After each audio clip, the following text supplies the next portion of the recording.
बहुत दिन से कि रोशन रोही कब बाहर निकलेंगे कब निकलेंगे, क्योंकि पॉक्सो एक्ट लग गया है। जैसा कि देख रहे हैं सोशल मीडिया पर रोशन रोही का मामला एकदम बढ़ते जा रहा है। रोशन रोही गिरफ्तार हो गए हैं। ये हाई कोर्ट के जाने माने वकील शिवनंदन भारती हैं, इनसे बातचीत करते हैं। सबसे पहले स्वागत है सर।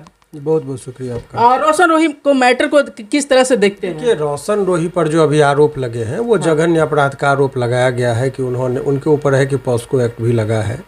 अब सवाल ये है कि पॉक्सो में सामान्यतः बेल कठिन होता है, तो लोगों ने भी एक ओपिनियन बनाना शुरू किया कि बेल नहीं मिलेगा, लेकिन वो पर्याप्त नहीं है। हर व्यक्ति जिसके ऊपर पॉक्सो लग गया इसका मतलब ये नहीं कि उसको बेल नहीं मिलेगा। अब इनके केस में देखिए, पॉक्सो जो है, यदि किसी बच्चे को यदि कोई शारीरिक शोषण करता है, खास करके फिजिकली दृष्टिकोण से, तो उन सब से बचाने के लिए एक्ट को लाया गया था।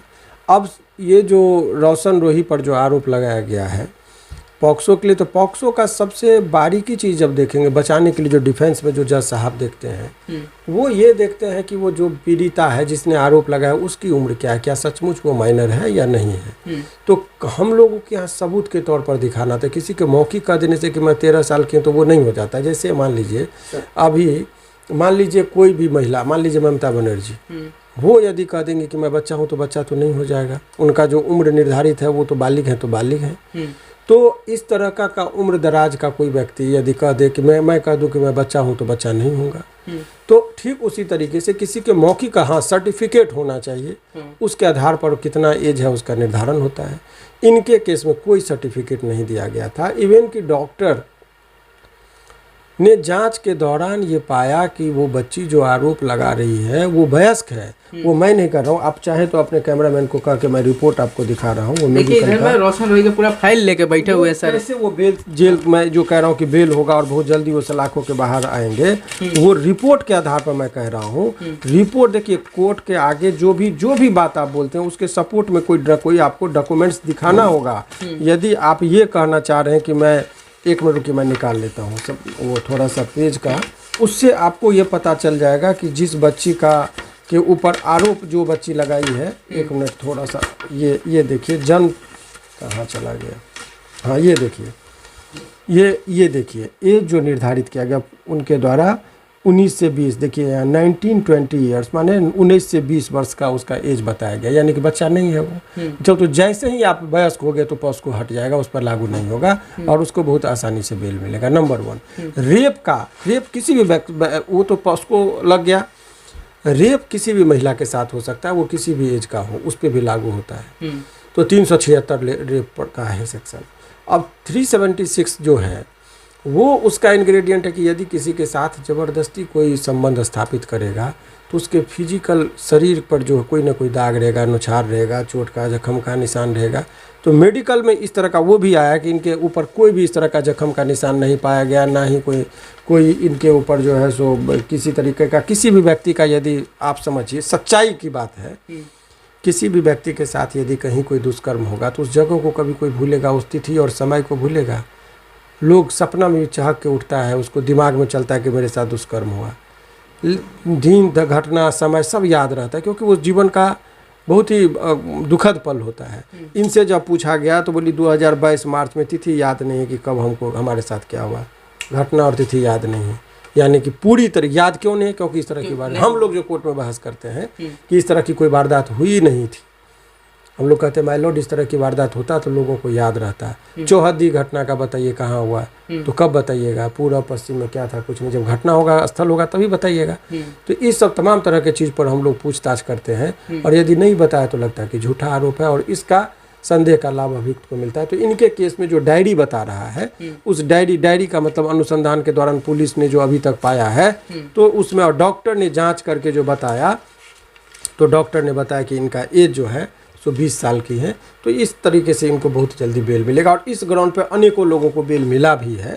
आप देखिए जो जितना भी केस देखिए, इसमें भी 376 लगा था। ये दूसरा ये जजमेंट है पटना हाई कोर्ट का, आप क्रिमिनल मिसलेनियस नंबर देख रहे होंगे।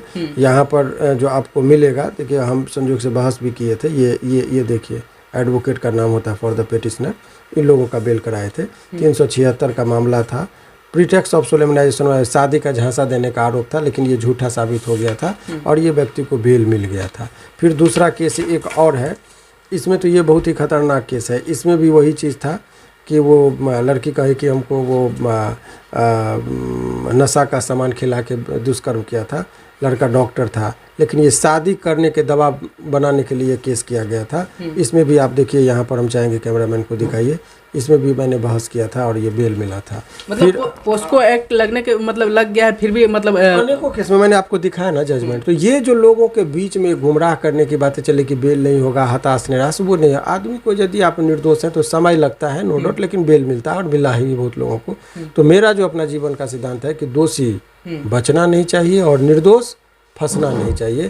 तो इसी आधार पर उनको भी जो है सो बेल मिल सकता है। और इस तरह के मतलब जो आरोप लगाकर फंसाई है उनको क्या सजा मिल सकता है? उसके लिए भी सेक्शन 211 है। हाँ। CRPC का पुराना, अब तो भारतीय नागरिक सुरक्षा अधिनियम लागू होता है। उस लड़की का भी जेल हो सकता है निश्चित तौर पर। यदि आप किसी व्यक्ति को झूठा मुकदमा में आप फंसाते हैं तो ऐसे परिस्थिति में 211 के अंतर्गत आपके ऊपर, आपका मतलब कि जो व्यक्ति फंसाता है उनके ऊपर भी कार्रवाई होती है। तो यही चीज़ है। मतलब कितना दिन तक मतलब जेल हो सकता है सर? नहीं, वो तो नंबर पर आने में हाई कोर्ट में जितना समय लगे, हाई कोर्ट तक आते आते बेल मिल ही जाता है। यदि लोअर कोर्ट में दे दिया तो उनको 10 दिन के अंदर में निकल जाएंगे। यदि लोअर कोर्ट में थोड़ा टाइम लगाया, बेल नहीं मिला, तो यहाँ पर नंबर आने में 15-20 दिन लगेगा, तो 1-1.5 महीना में वो बाहर होंगे जेल के। रोशन रोही का फैन बहुत इंतजार कर रहा है बहुत दिन से कि रोशन रोही कब बाहर निकलेंगे, कब निकलेंगे, क्योंकि पोक्सो एक्ट लग गया है। ढेर लोग तो सोच रहे हैं कि पोक्सो एक्ट लगा है तो वो जेल से बाहर भी नहीं लगा है कैसे, लेकिन मैंने पोक्सो लगने के बाद कैसे निकलेंगे उसका रास्ता बताने को लोगों का हम लोगों ने बेल कराया भी है। कब तक निकल जाएंगे रोशन रोही? लोग इंतजार। सवाल इसका सच्चाई बात पर होता तो कोई दिक्कत नहीं, मारपीट झगड़ा लड़ाई सब में होता है, ये कोई बड़ी बात नहीं। लेकिन पहले लोग डर दिखाने, देखिए लड़कों के साथ बड़ा मजबूरी है। आप दोस्ती भी करते हैं तो आपको एक संदेह दिमाग में पैदा हो जाएगा, फिर कोई किसी के साथ वो अच्छा ही नहीं करेगा, क्योंकि हर लड़का को डर होता है कि कहीं बाद में मुकदमा में न फंसा दे।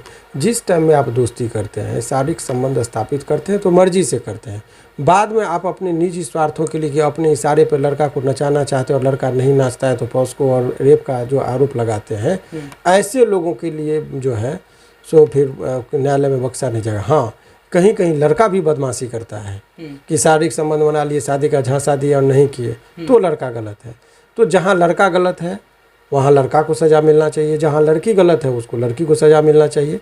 तो इस केस में मैं कुछ नहीं कहूँगा कि कौन गलत कौन सही। ये रिपोर्ट और जो साक्ष्य आए हैं, कागज़, वो जनता के सामने रख दिएगा। अब जनता खुद समझेगी कि किसी कौन गलत है, कौन बुरा है, कौन भला है। सभी अब उनका जजमेंट है। हम लोग बहस कर देते हैं, जजमेंट जज पर छोड़ देते हैं।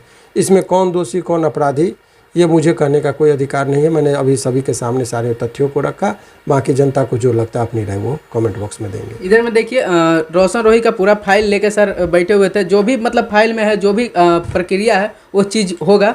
रोशन रोही के फैन इंतजार कर रहे हैं कि कब रोशन रोही जेल से बाहर आएंगे। तो जल्द रोशन रोही जेल से बाहर आएंगे, क्योंकि मतलब उस तरह के मतलब जो लगा है उन पे आरोप, मतलब उस तरह का फाइल के अनुसार देखा जा रहा है। तो फाइल के अनुसार उस तरह का मतलब जो पोस्को एक्ट लगा है वो मतलब नहीं है क्या सर? तो इसी चीज़ पर बातचीत की है। इधर में थे शिवनंदन भारती सर से बात की। इस वीडियो को लेकर क्या सोचते हैं कमेंट करके जरूर बताइएगा। फिर मिलते हैं नेक्स्ट वीडियो में, तब तक के लिए धन्यवाद।